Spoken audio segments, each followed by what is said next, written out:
নামাজে আসে খাসি করা। আমরা তো বলি খাসি করা হয়েছে, এটি তো তাহলে খুদ পশু, এটি দ্বারা তো কুরবানি হবে না। কিন্তু এই কথাটি সম্পূর্ণরূপে ভুল। কি জন্য ভুল?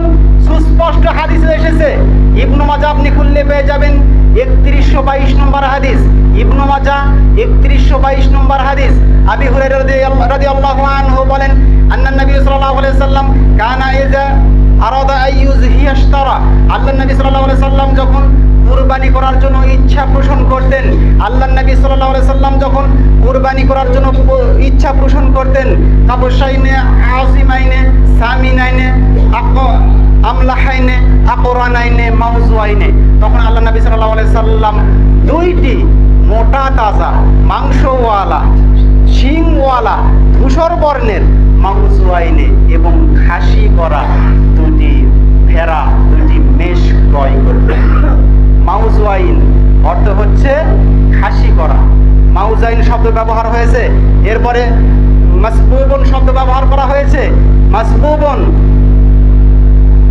এরপরে খসি খসিয়া শব্দ ব্যবহার করা হয়েছে।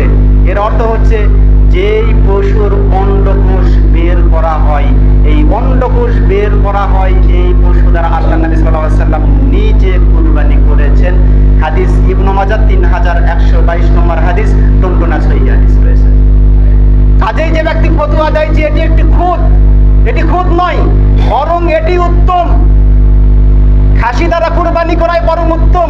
কি জন্য মুহাদ্দিসিনে কেরামেরা বলেছেন, ইমাম আবু হানিফা রাহিমাহুল্লাহ তিনি একটি কথা বলেছেন যে খাসি করা পশুর মাংস এটি সুস্বাদু হয়, দুর্গন্ধমুক্ত হয়। কাজেই খাসি করা পশু দ্বারা কুরবানি দেওয়া উত্তম।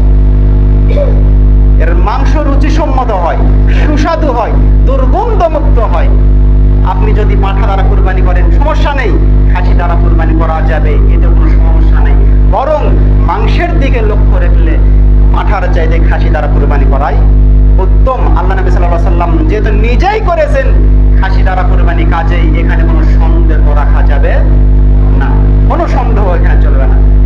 যেটি খুদ, এটি খুদ নয়। আল্লাহ রাসূল খুদ বলেন নাই, আপনি কি জন্য বলবেন খুদ? আল্লাহ রাসূল স্বয়ং তিনি কুরবানি করেছেন খাসি দ্বারা।